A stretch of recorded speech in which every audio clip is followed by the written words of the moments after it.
وحدها شرعا على ما قالوا بأنها الأقوال والأفعال مفتوحة تكبيرة وتختتم تسليمة والخمس منها Bismillah, تنحتم. walhamdulillah, wa salatu wa salam ala rasulillah, wa ala alihi wa sahbihi wa man wala. Amma ba'd.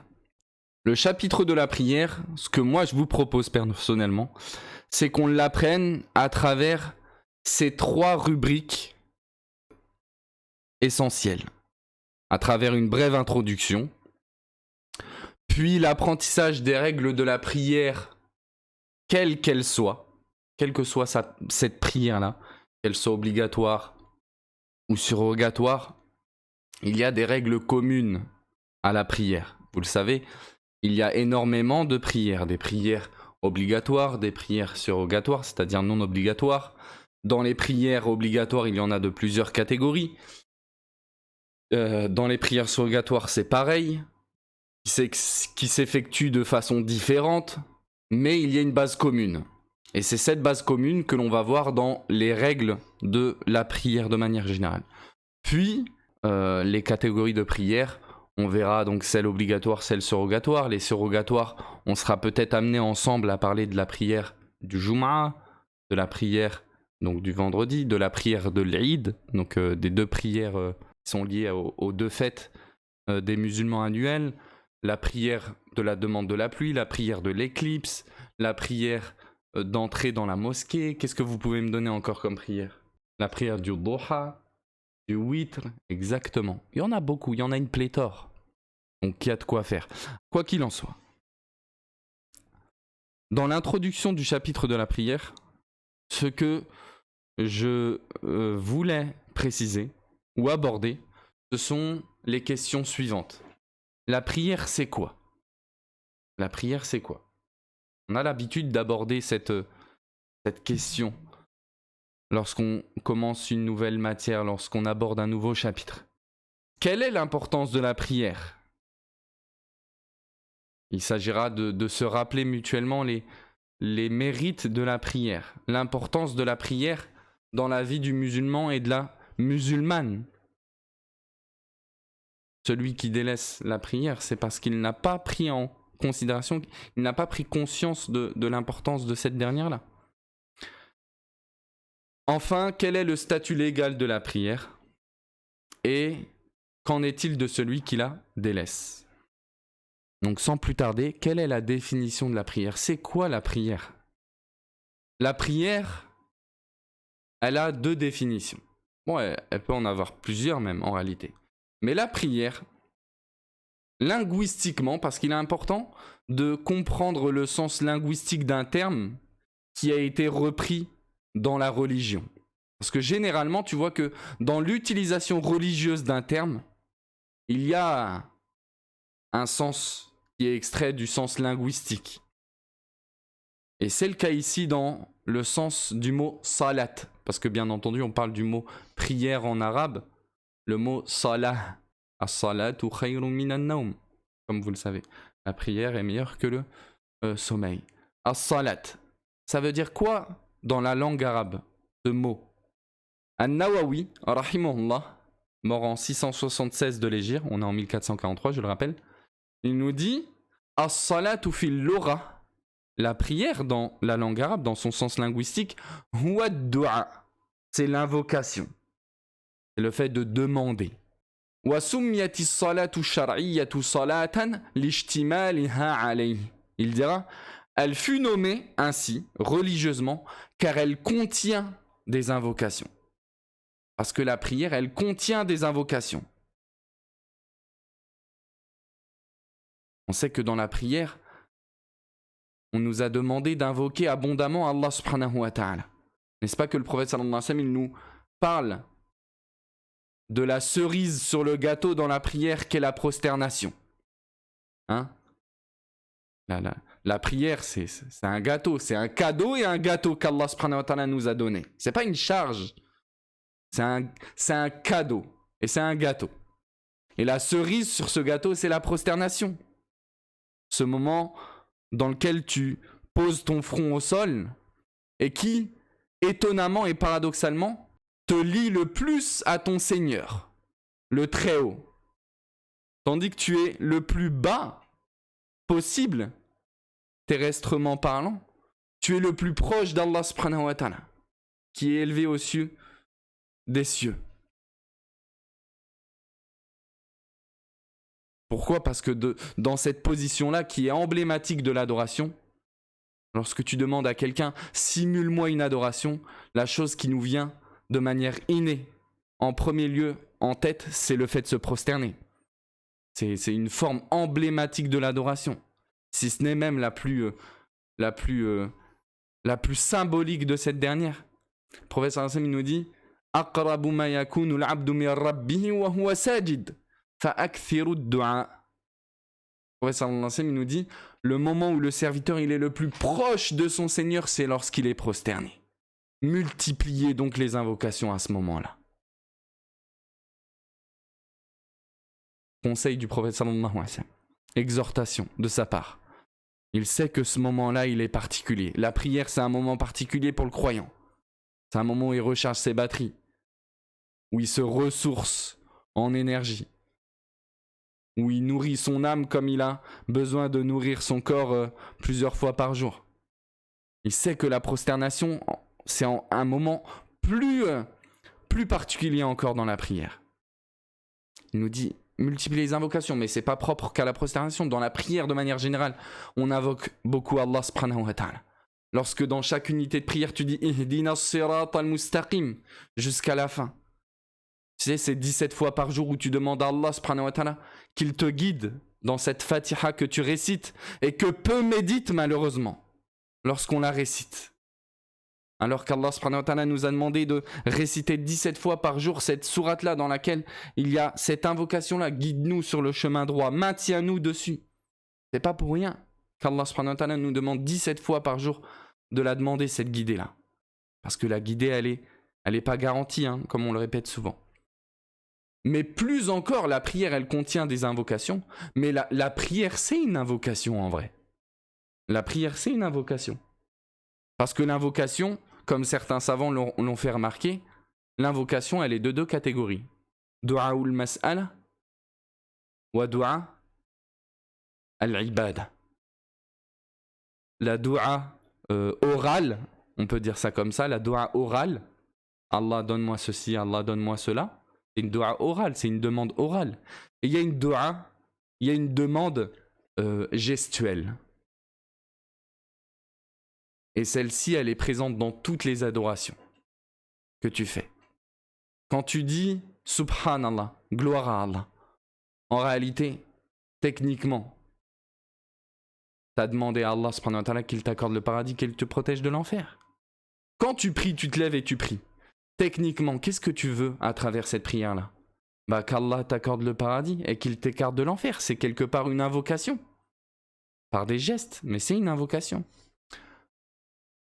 Linguistiquement, la prière, c'est l'invocation parce qu'elle en contient.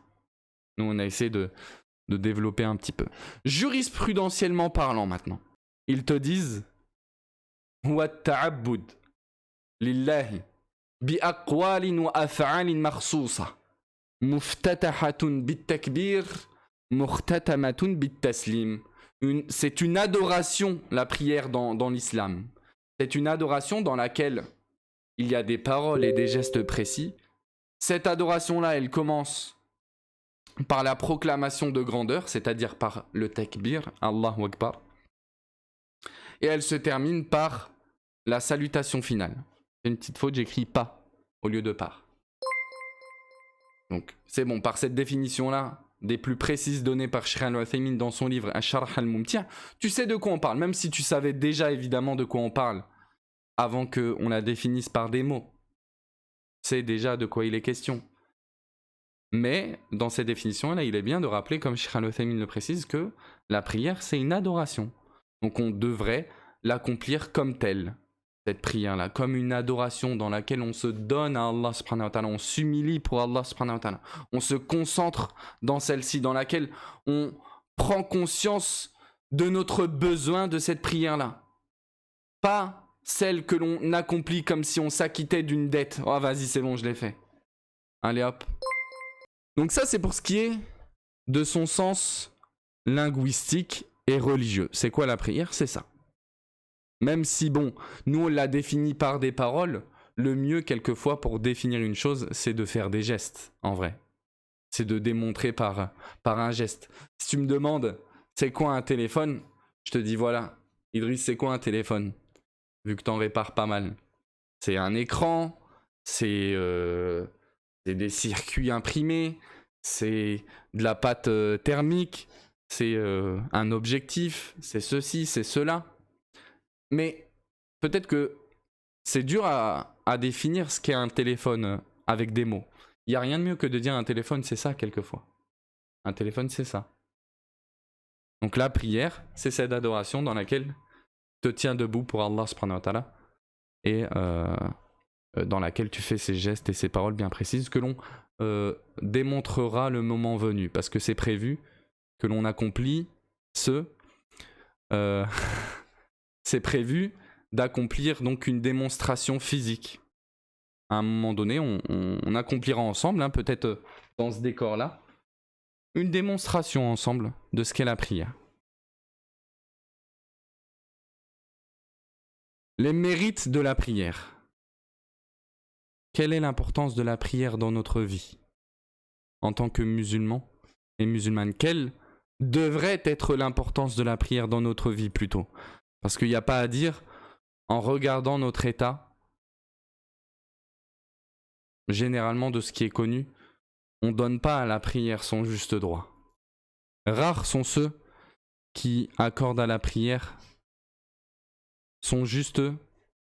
sa juste valeur, qui effectuent la prière comme elle devrait être faite.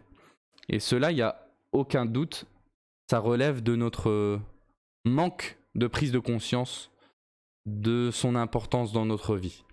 Et ça résulte de notre méconnaissance de son importance ou alors de notre oubli, parce que vous le savez, le problème, c'est que c'est pas quelquefois une question que d'ignorance, c'est un problème d'insouciance qui gagne nos cœurs. Vous savez, les cœurs, à l'image du métal, ils rouillent. Notre cœur rouille, comme le fer rouille malheureusement. C'est pour ça qu'Allah subhanahu wa ta'ala, il enjoint aux croyants de se rappeler mutuellement le bien. Il ne suffit pas de connaître seulement une fois l'importance de la prière, il faut se le rappeler mutuellement et constamment. C'est pour cela d'ailleurs qu'Allah subhanahu wa ta'ala, il a légiféré et prescrit pour les hommes musulmans la prière du Jumu'ah chaque vendredi, dans laquelle ils y écoutent une exhortation. Hein, le but de l'exhortation le jour du vendredi, le sermon du vendredi, à la base, c'est pas fait pour apprendre de nouvelles choses religieuses. C'est juste pour se rappeler certaines exhortations spirituelles en vrai. Parce que le cœur, il rouille, il pourrit. C'est comme ça. C'est un combat qu'Allah subhanahu wa ta'ala a décrété pour nous, pour distinguer le bon du mauvais, celui qui va combattre et combattre et combattre son âme constamment, chaque jour, chaque seconde, chaque instant. On en est là chaque jour à reparler de l'importance de la prière, à réitérer les rappels à son sujet. Parce qu'il y en a besoin. Et on cite jamais quelque chose d'inconnu généralement. Tout ce qu'on cite et tout ce qu'on va citer aujourd'hui, c'est connu de chacun d'entre nous. Mais c'est pas ça le problème. C'est le fait d'espérer que cette parole-là, elle atteigne notre cœur. Et qu'elle s'y insère et qu'elle en sorte plus. C'est comme le sport. Le sport, il suffit pas d'être un jour musclé, si on peut dire ça comme ça, et après t'abandonnes le sport. Non. C'est pas comme ça. Celui qui atteint un niveau élevé dans la musculation ou je ne sais quoi, et qui arrête du jour au lendemain sur une longue période, il redeviendra mince quoi, il perdra tout son niveau. Parce que le corps, ça s'entretient. Et le cœur, c'est pareil. Le cœur, ça s'entretient. Le cœur s'entretient plus que ton corps s'entretient. Tu dois plus entretenir ton cœur que tu entretiens ton corps. Tu dois plus nourrir ton cœur spirituellement que tu nourris ton corps nutritionnellement. Tu as plus besoin de recharger ton cœur spirituellement que tu as besoin de recharger ton téléphone, ton iPhone même, j'irai plus loin. Parce que l'insouciance gagne notre cœur chaque seconde, chaque instant. Qu'Allah subhanahu wa ta'ala nous accorde des cœurs vivants. Et par cœur vivant, je n'entends pas des cœurs vivants anatomiquement parlant, parce que si tel n'était pas le cas, tu ne serais pas parmi nous pour entendre ce cours-là. Mais je parle de ce qu'Allah subhanahu wa ta'ala a souligné dans surat Qaf. إن في ذلك لذكرى لمن كان له قلب أو ألقى السمع وهو شهيد.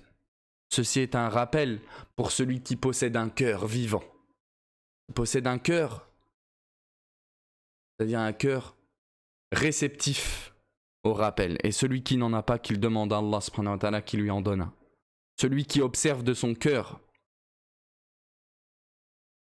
aucun signe de vie à l'écoute des versets d'Allah subhanahu wa ta'ala ou des paroles du prophète sallallahu alayhi wa sallam ou à l'écoute des paroles sages des compagnons du prophète sallallahu alayhi wa sallam et des savants de cette communauté-là, c'est vraiment critique. Une indication critique de l'état de son cœur. Qu'Allah subhanahu wa ta'ala nous accorde un cœur vivant et nous préserve contre l'insouciance. La prière, qu'en est-il de cette dernière-là? La prière, comme vous le savez, s'il fallait la définir par un mot, c'est un pilier de l'islam. La prière, c'est un pilier de l'islam. Plus encore, le deuxième pilier de l'islam. Comme vous le savez, attendez, l'islam possède 5 piliers. Le premier, c'est l'attestation que nulle divinité ne mérite d'être adorée en dehors d'Allah et que Mohammed est le messager d'Allah. Le deuxième pilier de l'islam, c'est l'accomplissement des 5 prières quotidiennes. Nous le prouve ce hadith si contre du prophète sallallahu alayhi wa sallam, dans lequel il dira à Mu'adh ibn Jabal lorsqu'il l'enverra vers le Yémen pour appeler les juifs et les chrétiens là-bas à l'islam, il lui dira innaka ta'ti qawman min ahli kitab falyakun awwala ma tad'uuhum ilayhi shahadatu an la ilaha illallah wa anna muhammadar rasulullah. Fais en sorte que la première chose à laquelle tu appelles ces gens du livre, les chrétiens et les juifs, soit qu'ils attestent que nulle divinité ne mérite d'être adorée en dehors d'Allah et que Mohammed est le messager d'Allah. C'est la première chose à laquelle on appelle les gens qui ne sont pas musulmans. Qu'ils rentrent dans l'islam par cette parole-là, par les 2 attestations de foi. Et dans ce passage, il y a une preuve que toute religion, quand bien même originellement elle était céleste, n'est plus acceptée après l'envoi de Mohammed sallallahu alayhi wa sallam. Si leur religion était toujours valable, était toujours acceptée auprès d'Allah subhanahu wa ta'ala, alors il n'y aurait pas lieu de les appeler à attester de l'unicité d'Allah et de la véracité du prophète sallallahu alayhi wa sallam dans son envoi et dans son prophétat. Il n'y aurait pas lieu de les appeler à l'islam si leur religion était toujours acceptée.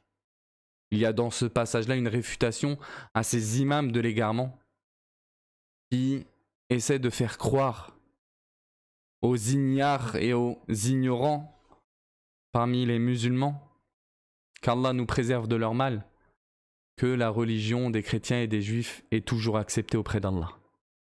Non, ce n'est plus le cas. On les invite à l'islam. Et le fait de dire cela n'est en aucun cas un appel à être injuste envers eux. Non, il s'agit simplement de dire ces religions-là, quand bien même elles étaient acceptées auparavant auprès d'Allah, elles ne le sont plus.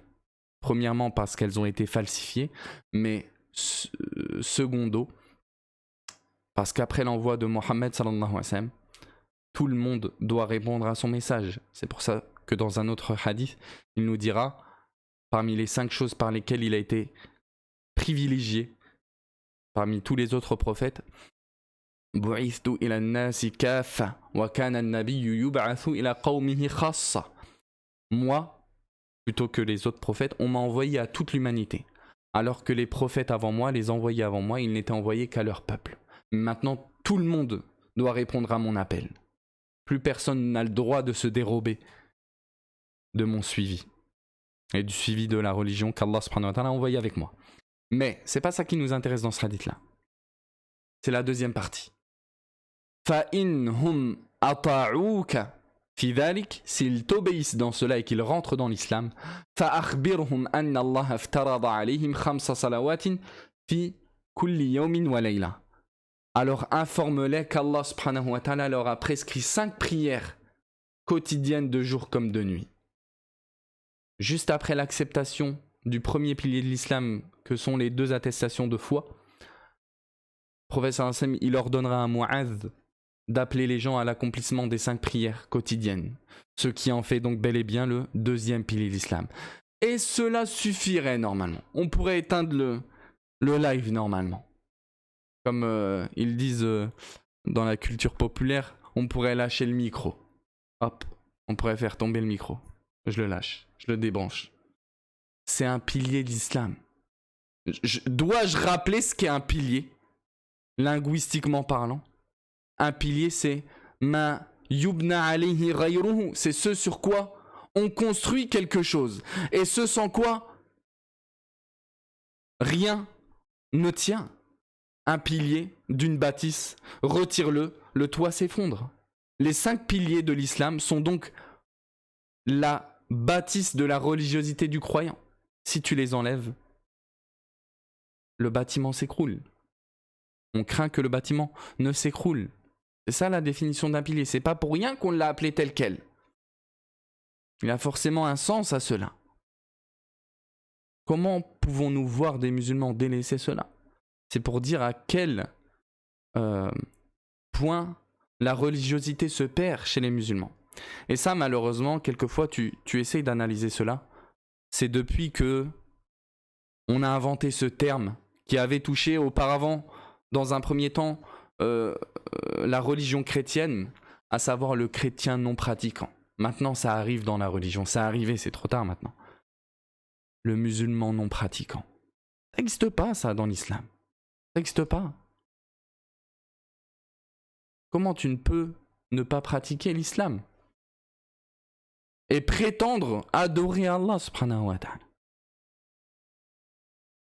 C'est le comble de la contradiction, en fait, ça.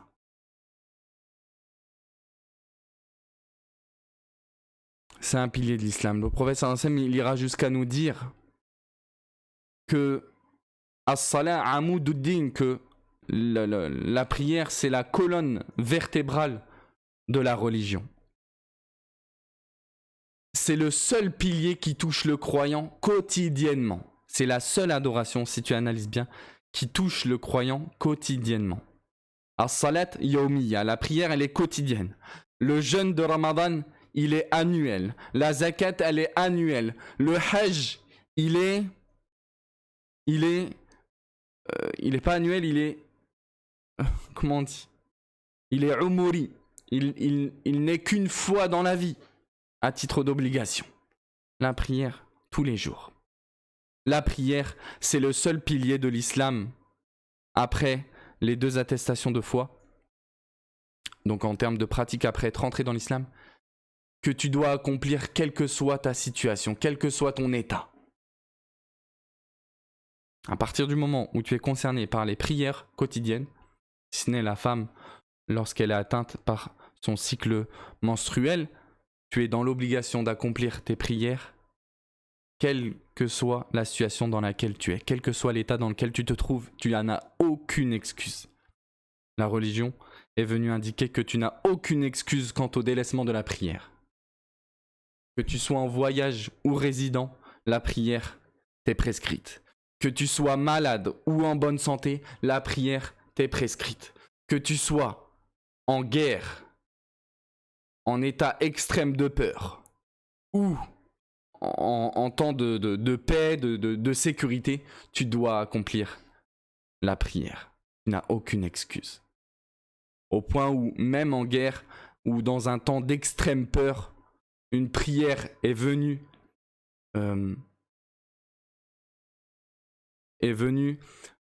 caractériser la pratique des musulmans, à savoir Salatul Khawf, la prière de la peur extrême, qui a une description bien particulière. Tu n'as aucune excuse. Le prophète Sam il dit Salli qa'iman fa in lam tastati' fa qa'idan. Prie assis. Prie debout. Si tu ne peux pas, prie assis. Fa in lam tastati' fa ala janb. Alors sur ton flanc droit. Si tu ne peux pas, les savants ils vont plus loin. Ils disent tu pries en faisant des gestes.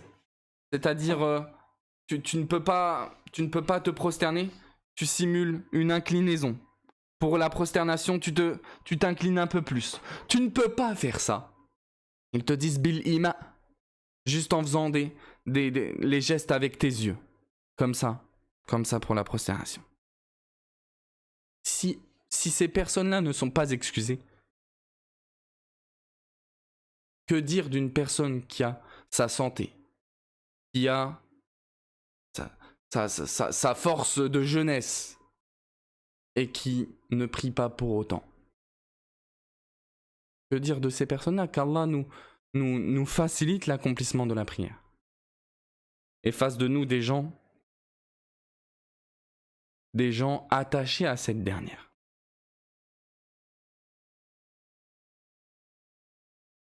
La prière est venue la caractériser aussi, le comment de son instauration. La prière, elle n'a pas été... elle n'est pas arrivée dans l'islam comme les autres adorations. La prière, elle a eu une arrivée très particulière dans l'islam. Quand a-t-elle été légiférée?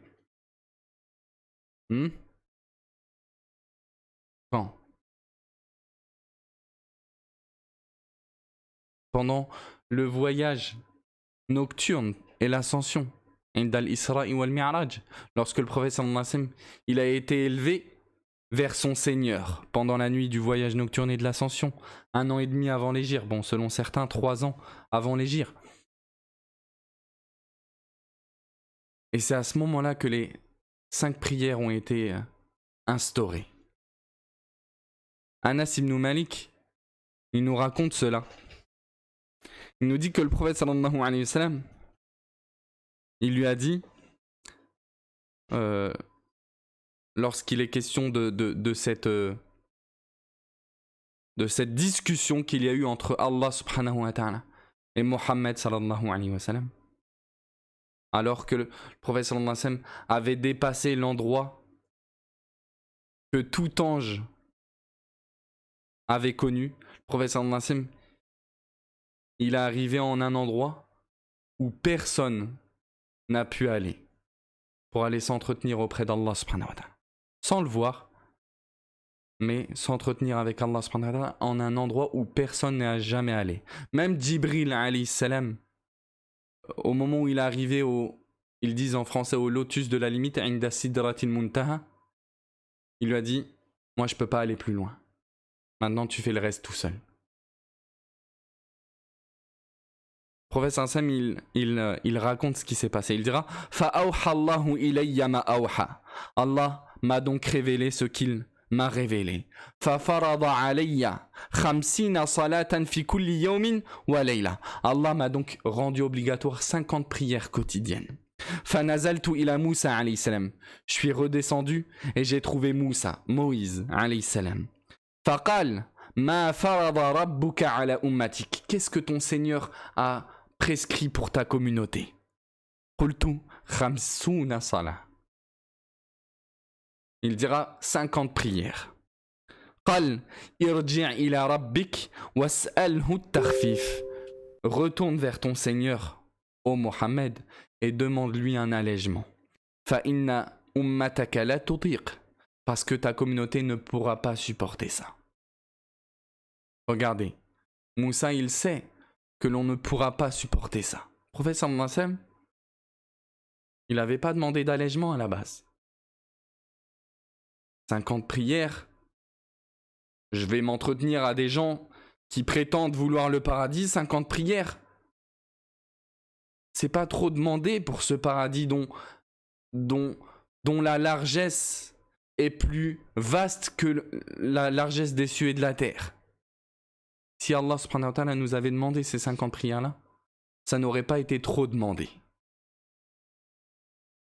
Mais retourne vers ton Seigneur, Moussa lui dira, et demande-lui un allègement. Falam, le professeur il continue, je passe certains passages. Falam azal arji' bayna rabbi wa bayna Moussa alayhi salam hatta qal. Et je n'ai cessé de faire des allées et venues, des allers et retours entre Moussa et mon Seigneur, jusqu'à que je réduise le nombre à 5 prières. Et qu'Allah subhanahu wa ta'ala dise, Ya Muhammad, ô Muhammad, innahunna khamsu salawat, kulla yawmin wa layla. Voici 5 prières quotidiennes. Li kulli salatin ashr. Chaque prière en vaudra 10. Fadhalika khamsuna salah. Voici donc 50 prières. Allah subhanahu wa ta'ala, il nous a permis d'avoir la récompense de 50 par 5 prières. Qui peut donc espérer quelque chose de plus facile que cela? Par ces 5 prières-là, quotidiennes, Allah subhanahu wa ta'ala, il t'accorde, bi'idhnillah, si tu les accomplis correctement, un paradis éternel, quelque chose dont le prix n'est pas estimable. Mondainement, ces 5 prières, qu'est-ce que c'est? En termes d'effort corporel, c'est rien. Mais une prière, si tu la fais pas à la mosquée, c'est 5 minutes. On va pas se mentir, 5 minutes. Vas-y, on compte les ablutions 10 minutes. Qui n'a pas 25 minutes dans la journée pour son Seigneur, subhanahu wa ta'ala? Parce que 5 fois 5 égale 25, il y a 24 heures dans une journée, un peu plus d'1 minute par heure pour ton Seigneur. Et t'as pas ça. T'es pas capable de ça. C'est que t'es un menteur lorsque tu dis que t'adores Allah subhanahu wa ta'ala. T'es un menteur. T'es un menteur. Tu dis j'adore Allah, mais t'es pas capable de donner 25 minutes de ton temps pour Allah subhanahu wa ta'ala. Sur 24 heures, t'es pas capable d'organiser ta journée en fonction de ces 5 prières-là. T'es un menteur, t'es une menteuse, c'est tout. On est des menteurs, on est des menteurs si on n'est pas capable de ça. Lorsqu'on n'est pas capable de ça, on est des menteurs. Oui, c'est difficile. Oui, ça implique un certain rythme de vie. Il y en a, ils sont capables de faire pire pour des objectifs mondains. Ils sont capables pour une routine sportive, et tant mieux, de se réveiller avant le Fajr même. Il se dit, moi je vais me réveiller à 4h du matin tout le long de l'année et je vais aller faire 1 heure de course. Et c'est bien, continue. Mais t'es capable de ça et t'es pas capable de te lever pour le Fajr. T'es capable de te lever à 4h ou 5h du matin ou 3h du matin, quelle que soit l'heure à laquelle tu t'es endormi, pour aller au travail, tu sais, ce rendez-vous que ton patron te donne pour te donner tes 80 € journaliers. Brut, en plus. Ou plus, même 100 €. T'es capable de te lever à pas d'heure, en t'étant couché à pas d'heure, pour un petit billet. On est capable. Tu t'endormiras pour te réveiller à 5 heures, tu seras pas à l'aise. Tu seras tourmenté, tu vas te réveiller même avant ton réveil. Je dois pas être en retard, mon patron, qu'est-ce qu'il va dire mon patron si je suis en retard? Il va me virer. Et lorsque ton créateur, il te donne rendez-vous, chaque matin, pour cette prière, pour cette simple prière de 2 unités, après laquelle tu peux retourner dormir, même si c'est difficile, je sais, beaucoup de gens n'arrivent pas à redormir après. Mais tu peux. On n'est pas capable. Alors que par cette prière même, tu vas obtenir des bénéfices mondains incroyables dans ton énergie physique. Certains pieux prédécesseurs, ils disaient, et à juste titre, ils disaient, l'adoration, lorsque tu l'accomplis, en réalité, elle laisse une vigueur sur le corps. Il disait Man yata'abbad yazdad quwwa wa man yatakassal yazdad fatara. Il disait celui qui s'efforce dans l'adoration, il verra que sa vigueur, son énergie, elle n'en sera que plus grande. Et teste ça sur toi-même. Tu vois les gens qui se lèvent au Fajr, leur routine de vie, comment elle est forte, la baraka qu'Allah subhanahu wa ta'ala il met dans leur vie, dans leur énergie. Bah oui, ils ont rechargé les batteries pleines. Les batteries, elles sont pleines. Ils sont sous la protection d'Allah subhanahu wa ta'ala. Et celui qui accomplit les adorations avec paresse, tu verras que sa faiblesse, son manque d'énergie, elle ne fera que croître. Et c'était Ibn Kathir qui disait, après avoir commenté, avoir rapporté ou du moins cité cette parole-là, il dira Wa hadha amrun mujarrab. Il dira c'est quelque chose d'expérimenté ça. Anna al-ibada tunashitu al-badan. Il dira c'est connu que l'adoration, elle donne de la vigueur au corps. Wa anna an-nawm yukassilu al-badan. Et que le sommeil, il rend faible le corps. Tu vois que l'adoration, elle a un impact positif sur le corps quand elle est accomplie correctement. Mais on n'est pas capable de se réveiller pour ce rendez-vous qu'Allah nous donne 5 fois par jour. Ou même d'être présent, parce que je parlais de la prière du Fajr, mais pour toutes les prières. Tu es capable d'être là à l'heure pour ton patron mondain, mais pas pour ton créateur. Alors que ton patron mondain, il te donne un rendez-vous, c'est 8h tapante. C'est pas 8h1, c'est pas 8h2, c'est pas 8h3. Et t'es à l'heure, t'es là, il est 7h59. Tu transpires même. T'es venu en courant. Même t'es venu en avance. Peut-être. T'es venu une demi-heure en avance. Comme je vois certains des fois. Et tant mieux, hein, je te dis pas de venir en retard, d'y aller en retard. Et pour la prière, tu sais, ton créateur qui te donne un rendez-vous 5 fois par jour et qui, encore dans la volonté d'être plus miséricordieux encore envers nous, lorsqu'il nous donne rendez-vous 5 fois par jour, il nous donne un intervalle pour répondre à son appel. Pour répondre à son rendez-vous. Il te dit, je te donne rendez-vous à 14h pour Dhuhr.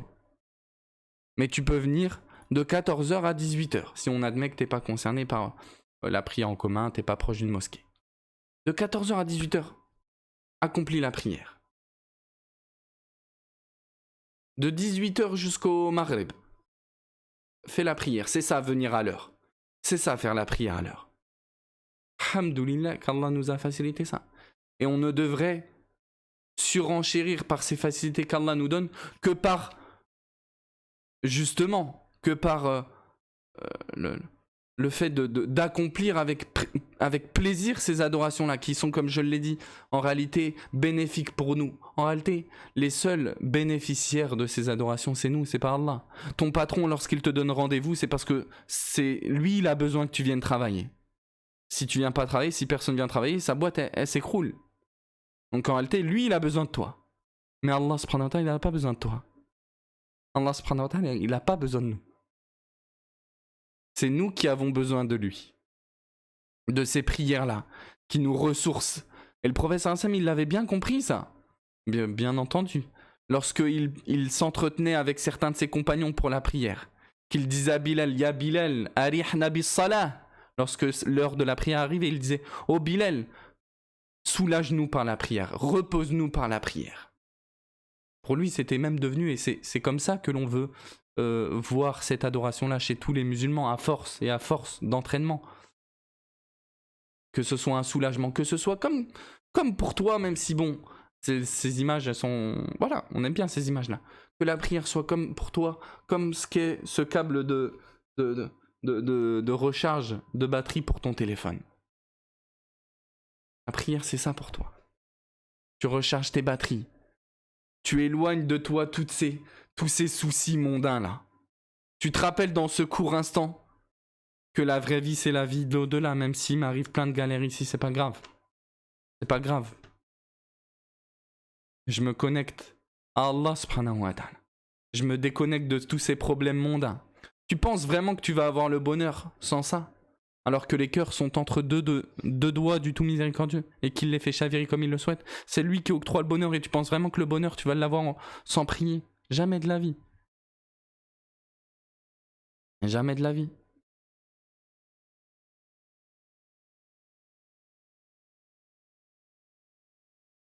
La prière, c'est aussi le dernier conseil que le prophète sallallahu alayhi wa sallam, il a donné à sa communauté avant de rendre l'âme.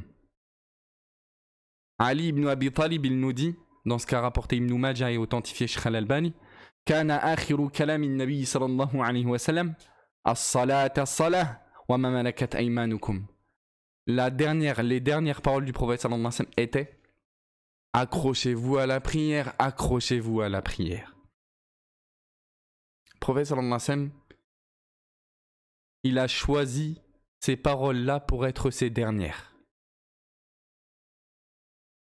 Imagine.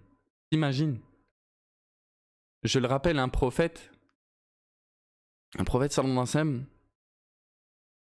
lorsqu'il était temps pour lui de quitter ce monde-là, l'ange est venu lui demander s'il acceptait cela, de rendre l'âme maintenant, que l'ange recueille son âme maintenant. Le prophète sallallahu alayhi wa sallam, il dira il est ar-rafiq al-a'la à ce moment-là. Mais il a choisi du coup de nous laisser sur ces paroles-là. As-salat wa ma malakat aymanukum. Parmi ces dernières paroles, accrochez-vous à la prière. Pas pour rien. Et c'est pas pour rien que Ali, radiyallahu anhu, il retient ces paroles-là. Pour nous. Ils étaient attentifs quant aux paroles du prophète sallallahu alayhi wa sallam. C'est pas comme nous, de nos jours. La prière, c'est aussi la voie de tous les prophètes. C'est-à-dire, l'accomplissement de la prière, c'est une pratique qui n'est pas propre qu'aux musulmans, qu'à la communauté de Mohammed. La prière, dans son sens large, c'est une pratique chez tous les croyants, chez tous les prophètes. Chez tous les prophètes, cette pratique existait. Même si, bien entendu, vous devez vous en douter, la prière n'était pas forcément la même d'une communauté à une autre. Mais c'était un geste qui symbolisait le croyant chez tous les prophètes. La preuve en est ce qu'Allah subhanahu wa ta'ala il nous dit dans le Coran وَجَعَلْنَاهُمْ أَئِمَّةً يَهْدُونَنَا بِأَمْرِنَا. Nous en fîmes de ces prophètes que nous venons de citer, parce que dans cette page-là, Allah subhanahu wa ta'ala il cite plein de prophètes. Nous en fîmes des chefs, des imams, des guides qui orientent les gens vers la droiture, vers la voie droite. وَأَوْحَيْنَا إِلَيْهِمْ فِعْلَ الْخَيْرَاتِ وَإِقَامَ الصَّلَاةِ وَإِيتَاءَ الزَّكَاةِ وَكَانُوا لَنَا عَابِدِينَ. Et nous leur inspirâmes, nous leur révélâmes, nous leur ordonnâmes de faire le bien, d'observer la prière. À tous ces prophètes-là, on leur demandait d'observer la prière et de s'acquitter de l'aumône. Et ils étaient nos adorateurs. Par l'accomplissement de la prière, ils ont mérité d'être qualifiés d'adorateurs d'Allah subhanahu wa ta'ala. L'accomplissement de la prière, quand tu l'accomplis techniquement, tu as emprunté un chemin des prophètes. Tu as aimé, prends conscience de ça. Tu as suivi le chemin des prophètes. Tu t'es approché de l'exemple des prophètes. Tu as ressemblé aux prophètes. Avec un S. Et lorsque tu abandonnes la prière, tu as décidé de ressembler à qui? À Iblis. Wal'iyadhu billah. Tu as décidé de ressembler au diable, à Shaytan. Wal'iyadhu billah. C'est lui qui s'est rebellé lorsqu'Allah subhanahu wa ta'ala lui a ordonné de se prosterner devant Adam. Il s'est rebellé. Il n'a pas voulu se prosterner lorsqu'Allah lui a demandé. Il a délaissé une prosternation qu'Allah lui avait demandé. Et toi, ou quand je dis toi, je vise personne, hein, c'est un toi indéterminé. Et nous, on en a parmi nous qui délaissons 17 prosternations, enfin pas 17 pardon, parce que c'est 17 fois 2, donc 34 prosternations par jour en ne priant pas toute une journée. Bien entendu que l'affaire elle est grave, même si bien entendu ce n'est pas exactement la même chose. Mais c'est pour dire, Iblis quand même, il a atteint le degré qu'il a atteint En délaissant une prosternation. Tu acceptes, toi, l'idée d'avoir un point commun avec lui, subhanallah. En ne délaissant ne serait-ce qu'une seule prosternation qu'Allah t'a ordonnée. On doit conscientiser ça. Pour nous donner envie de ne pas, justement, en délaisser une.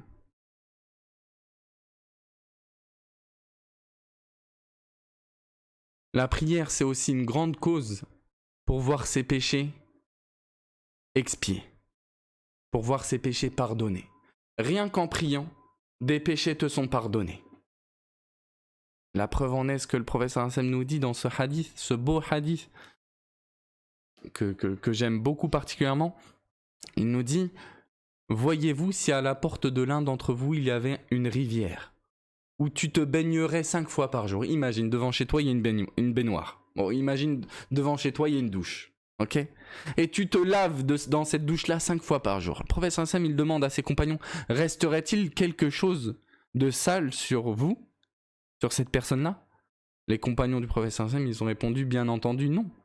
Il serait tout le temps propre, celui-là. Il serait tout le temps propre. Il sentirait toujours bon. Il n'aurait aucune saleté sur son corps. Le professeur Hassan, il dira: les prières sont à l'instar, sont à l'exemple de ce que je viens de vous dire. Voici l'exemple des 5 prières. Par leur cause, Allah subhanahu wa ta'ala, il efface nos péchés. Et tu vois des gens, malheureusement, nous dire chaque jour: moi je délaisse la prière parce que je suis trop sale. Je fais trop de péchés, je mérite pas de prier. Regarde comment Shaitan il les a piégés. Si seulement ce pauvre qu'Allah subhanahu wa ta'ala lui facilite, qu'Allah subhanahu wa ta'ala nous facilite. Si seulement celui-là savait que justement la prière c'est ce qui va le laver de ses péchés. C'est illogique d'abandonner la prière parce que tu te sens pas assez propre pour la faire. C'est comme quelqu'un qui, je le disais lors du séminaire en Belgique, et c'est un exemple connu, qui dirait: moi je ne prends pas de médicaments tant que je ne suis pas guéri. Je ne suis pas mon traitement tant que je ne suis pas guéri. Et on va dire: mais ça va bien là-bas. C'est sûr que tu veux pas faire un petit tour dans un hôpital? Mais c'est la chose, le piège, la ruse la plus bête qui soit, mais qui pourtant arpente, enfin qui est propagée dans la tête de beaucoup. Je prie pas parce que je suis pas assez bien pour prier. Je prie pas, j'ai trop de soucis. Bah non, c'est justement la prière qui va t'aider à sortir de là, à sortir la tête de l'eau. On est tous amenés dans notre vie à se retrouver la tête sous l'eau, par les soucis, par les péchés. C'est justement la prière qui va être la cause de ta sortie de cette situation-là, si tu endures sur cette dernière-là. Et c'est ce que je disais tout à l'heure, la prière c'est même une force en fait. C'est une force spirituelle, c'est un renforcement spirituel. Lorsque tu accomplis la prière, Allah subhanahu wa ta'ala te renforce spirituellement. Et peu ne s'en faut que par l'attache à la prière, tu finisses par être capable de délaisser les péchés que tu imagines impossible de délaisser. C'est Allah subhanahu wa ta'ala qui nous dit: Inna salata tanha anil fahsha'i wal munkar. Certes, la prière défend de la turpitude et des actes blâmables. Les savants disent, c'est Cheikh Saadi, il dit dans son tafsir, j'aime bien, c'est simple, il a dit: en fait, par la prière, Allah subhanahu wa ta'ala va mettre une lumière dans ton cœur. Une certaine force. C'est pas palpable, hein, c'est compliqué d'exprimer, mais peut-être que beaucoup d'entre vous, vous avez déjà constaté ça dans votre vie. Moi, personnellement, je l'ai déjà constaté dans ma vie. J'avais du mal à délaisser un péché lorsque je suis entré dans l'islam. Et l'accomplissement de la prière m'a beaucoup aidé à le délaisser. Là où je ne pensais pas pouvoir en être capable de le délaisser, c'est par la prière que j'ai ressenti, et c'est ce que certains te disent, hein, qui pourraient expliquer ce verset-là, hein, que, en fait, très vite, tu commences à voir, bon, je suis pas... La prière que je commence, et ces actes que je traîne avec moi qui ne conviennent pas à celui qui accomplisse la prière, ça va pas ensemble. Je dois faire un choix. Et Allah subhanahu wa ta'ala, bi'idnillahi azza wa jal, il va te permettre d'être de ceux qui sont constants sur la prière et qui finissent par abandonner ces choses-là. Et bien entendu, ça ne veut pas dire que celui qui prie, il n'a aucun manquement. On a tous des manquements. On a tous des choses dont on a honte. Hein. C'est ceux qui nous ont précédés qui le disaient. Hein. Si nos défauts étaient révélés, personne ne voudrait nous passer le salam.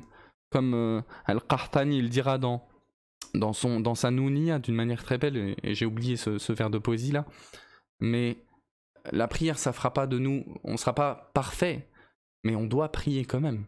On doit prier quand même. De toute façon, la perfection, c'est inatteignable, et c'est pas ce qui nous est demandé. Il nous est demandé de chercher à nous corriger constamment, d'être dans un examen de conscience, d'être dans une remise en question, d'être dans une volonté de repentance. C'est ça qu'Allah subhanahu wa ta'ala nous demande.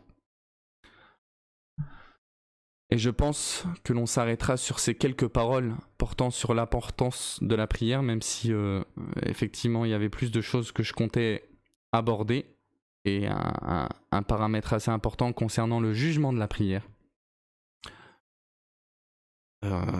Peut-être qu'on peut prendre cette rubrique-là, après avoir parlé de l'importance de la prière et que devrait prendre la place qu'elle devrait prendre dans notre vie. La dernière rubrique de cette introduction-là, c'est le jugement de la prière et de celui qui la délaisse. La prière en islam, c'est une obligation. C'est une obligation, plus encore, on a dit. C'est une obligation, mais plus qu'une obligation, c'est un pilier. Un pilier, c'est obligation plus. Individuelle, c'est une obligation individuelle. Personne ne peut la faire pour toi. À partir du moment où tu es concerné par la prière, tu dois l'accomplir toi-même. Personne ne pourra venir l'accomplir pour toi. D'accord ? Pour toute personne musulmane est responsable. Responsable, qu'est-ce que ça veut dire ? Dans la jurisprudence, c'est ce qu'on appelle le mukallaf. Le mukallaf. Et le mukallaf, c'est une personne qui a rassemblé deux caractéristiques. Quelles sont-elles ? Quand on parle de responsabilité religieuse, on parle de deux caractéristiques rassemblées. C'est la raison et la puberté. Ces deux choses-là. C'est ça que ça veut dire responsable. Responsable égale puberté plus raison. Donc c'est une obligation pour toute personne musulmane. Sous-entendu, le non-musulman, elle ne lui est pas obligatoire, c'est-à-dire hala kufri, tant qu'il n'est pas musulman, la prière ne lui est pas obligatoire. Mais, selon l'avis le plus juste, il sera questionné sur son délaissement de celle-ci s'il meurt dans cet état-là sans se repentir. C'est un autre débat, on en reparlera lorsqu'on parlera des conditions de la prière avec un peu plus de détails si vous le souhaitez. Et donc c'est ça le sous-entendu. Donc c'est une musulmane, c'est-à-dire que le non-musulman, on ne lui demande pas de faire la prière en fait. On ne lui demande pas de faire ça. Tant qu'il ne s'est pas converti à l'islam. Ça sert à rien. On lui demande de se convertir à l'islam, on lui fait da'wa pour qu'il se convertisse à l'islam. Avec sagesse, avec douceur, avec argumentation, s'il est réceptif à cela. Et la responsabilité, c'est donc la puberté, je l'ai dit, et on en parlera la prochaine fois, et le fait d'être doté de raison. Donc sort de la personne dotée de raison, la personne atteinte de folie, la personne qui s'est évanouie, bon, celui qui dort dans une certaine mesure, même s'il n'a pas perdu la raison, lui, techniquement. La preuve en est, parce que l'obligation de la prière est prouvée par le Coran, par des textes du Coran, par des textes de la Sunna, et par l'unanimité des savants, personne ne diverge à ce sujet-là. Dans le Coran, Allah subhanahu wa ta'ala, nombreux sont les versets où il nous dit « Wa aqimus salah » accomplissez la prière. Et c'est un ordre, et l'ordre, dans les fondements de la jurisprudence, al-amrul mutlaq yufidul wujub. L'ordre, dans l'absolu, il implique l'obligation. Et dans la sunna, c'est ce hadith qu'on a cité tout à l'heure, de Mu'adh ibn Jabal, enfin c'est Ibn Abbas qui le rapporte, dans le Bukhari Muslim, mais dans lequel le prophète en envoyant Mu'adh ibn Jabal au Yémen, il dira, fais en sorte que la première chose à laquelle tu les appelles, ce soit qu'ils rejoignent l'islam. Et s'ils t'obéissent dans cela, donc seulement s'ils t'obéissent dans cela, informe-les qu'Allah subhanahu wa ta'ala leur a rendu obligatoire 5 prières de jour comme de nuit. Donc le fait qu'Allah leur ait rendu obligatoire, c'est explicite, il n'y a pas plus explicite que ça. Et l'unanimité des savants, c'est une preuve, hein, l'ijma', rappelez-vous, le consensus est établi sur l'obligation de la prière. Personne ne contredit sur ça. Personne n'est venu contredire cette vérité-là, que les 5 prières quotidiennes, parce que quand on dit la prière est obligatoire en islam, on parle des 5 prières. Lorsqu'on ne précise pas laquelle, parce que vous le savez, il y a des prières qui ne sont pas obligatoires, mais lorsqu'on ne précise pas, dans l'absolu, c'est les 5 prières quotidiennes. Ibn Hazm, mort en 456 de l'Hégire, Ibn Rushd, donc Ibn Rushd le petit-fils, mort en 595 de l'Hégire, An-Nawawi en 676 de l'Hégire, et Ibn Taymiyyah, mort en 728 de l'Hégire, mais en réalité beaucoup plus rapporte cette unanimité-là. Et je vous avais mis une petite phrase d'Ibn Hazm, dans laquelle il nous dira « La khilafa min ahadi min al-ummati fi anna salawatil khamsi fard » Il n'y a pas de débat, il n'y a de débat avec personne dans la communauté concernant l'obligation des 5 prières.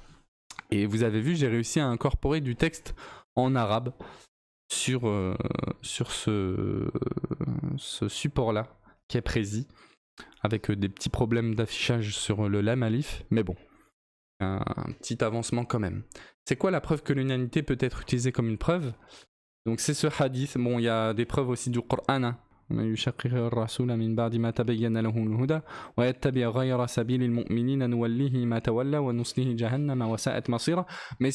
moi je trouve que la preuve que je cite généralement, c'est un hadith du prophète sallallahu alayhi wa sallam authentique, dans lequel il nous dit La tajtami'u ummati ala dalala, ma communauté ne s'unira jamais sur un égarement.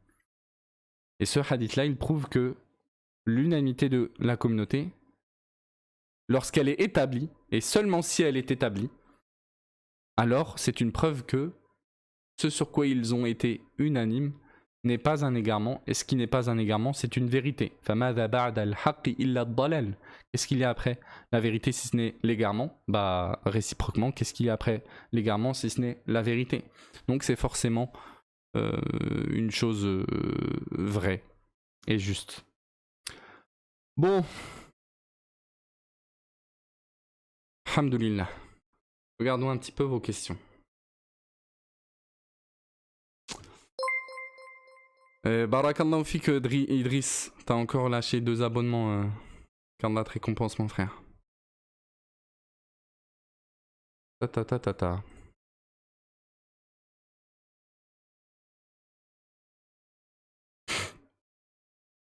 Vos commentaires. Il s'agit de Ibn Hazm al-Andalousi. Ouais, oui. Mais la prière efface que si Allah accepte notre prière. Oui, bien entendu. Bien entendu.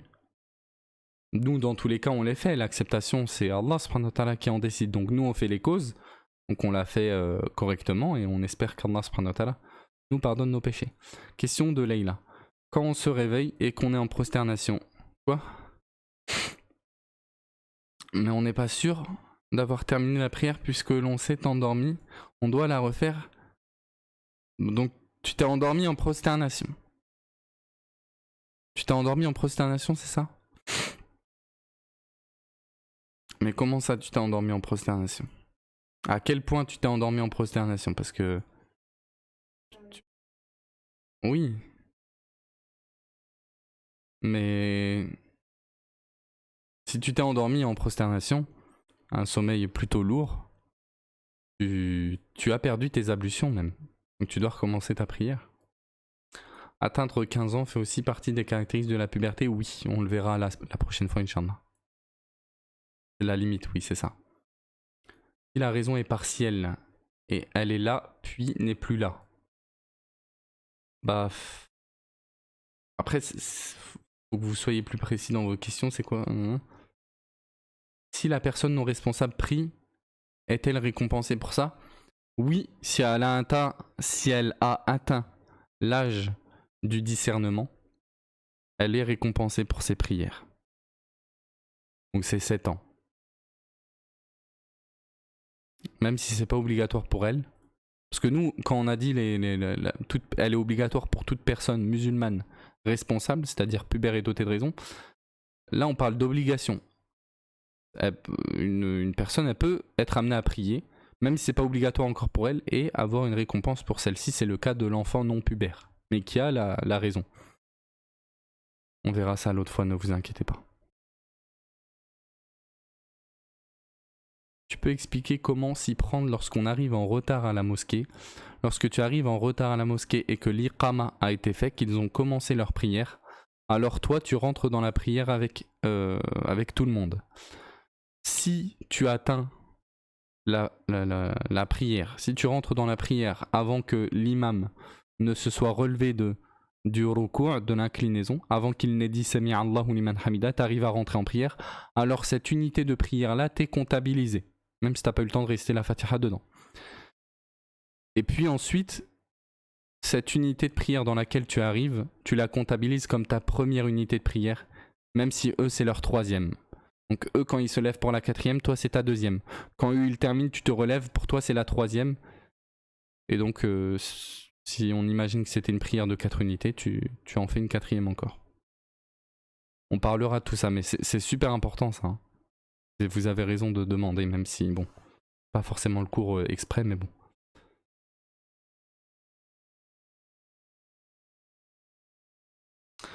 Donc la personne qui serait musulmane pas pratiquante ne serait pas musulmane même si elle a attesté si. Donc nous quand on disait ça n'existe pas, c'est pas que les personnes qui ne prient pas sont automatiquement déclarées non musulmanes. Déjà il y a le débat, il y a le fameux débat sur les 5 prières quotidiennes, celui qui les délaisse par paresse, est-il toujours musulman ou non? Et on y répondra la semaine prochaine à cette question-là. Mais donc si en réalité elle est toujours musulmane, mais c'est pour dire que normalement ça devrait pas exister en fait. Ça devrait pas exister. T'as déjà vu un... Je sais pas, bon j'allais dire un exemple mais c'est contestable.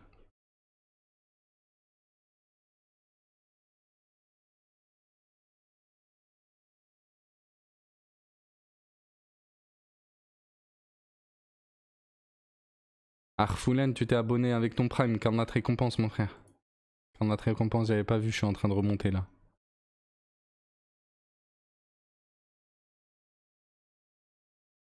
La prière de la pluie. Vous allez nous apprendre à prier assis, allongé avec les yeux.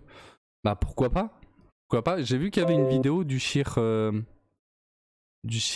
crois, Aziz Farhan, je crois. Je sais plus exactement. Il avait fait ça. Et je crois qu'il l'avait fait aussi en démonstration physique. Donc moi je trouve que les démonstrations physiques c'est super intéressant. Quand tu trouves quelqu'un de la sunna qui les fait, même s'il va omettre certains détails, hein, bien sûr. Hein. C'est tout le temps comme ça, de toute façon, tu oublieras toujours des choses. Mais c'est super important, il faut vous ruer sur ce genre de vidéos-là.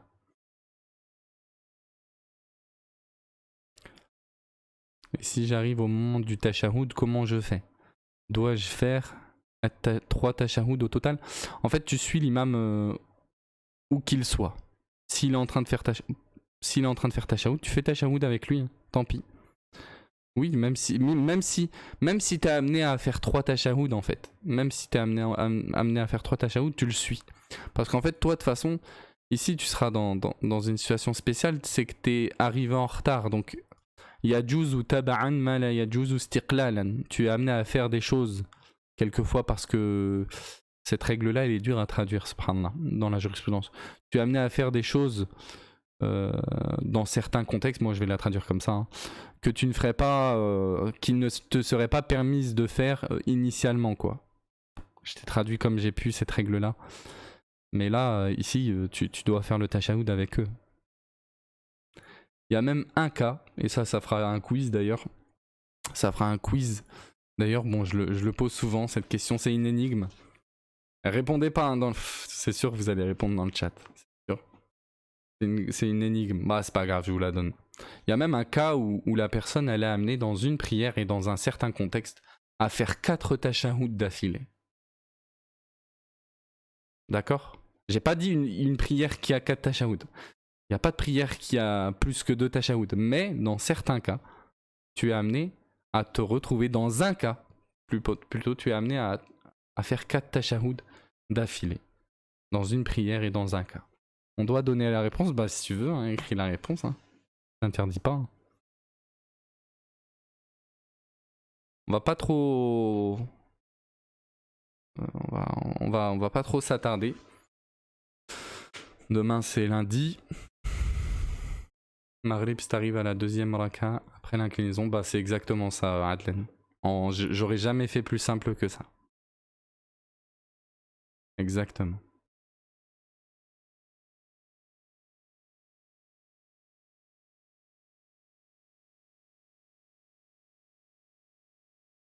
Est-ce que c'est une bida?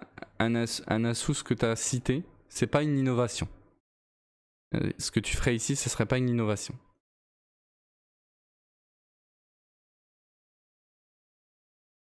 Lorsqu'on a oublié. Non, non, c'est pas ça, ça, c'est pas ça. Mais ouais, peut-être quand t'as oublié, ouais. Peut-être. Si on admet que t'as que oublié.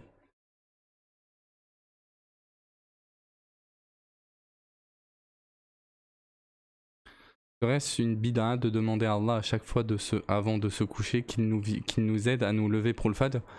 Alors, non, ça serait pas une innovation si tu ne te l'imposes pas avant chaque sommeil.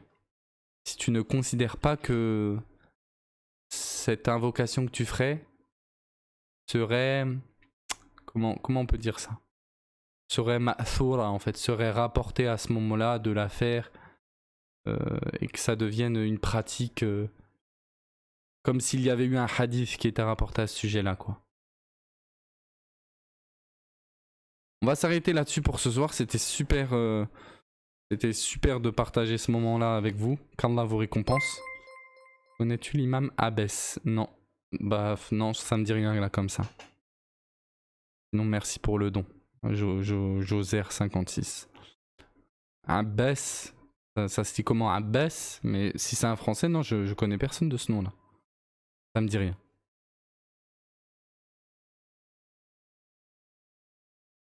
Inch'Allah, Adlen. Inch'Allah, un cours sur l'obligation de la prière à la mosquée pour les hommes et les dispenses éventuelles. Bah d'ailleurs, en réalité, c'est quelque chose qui sera abordé ça à un moment donné. Si on continue ce chapitre-là. Ça sera abordé à un moment donné. Barakallahu fikum. نسأل الله تعالى بأسمائه الحسنى وصفاته العلى أن يغفر لنا وأن يرحمنا. اللهم فقهنا في الدين. اللهم اجعلنا من المخلصين. اللهم إنا نعوذ بك من الرياء ومن السمعة. اللهم وفقنا لكل خير واحفظنا من كل شر.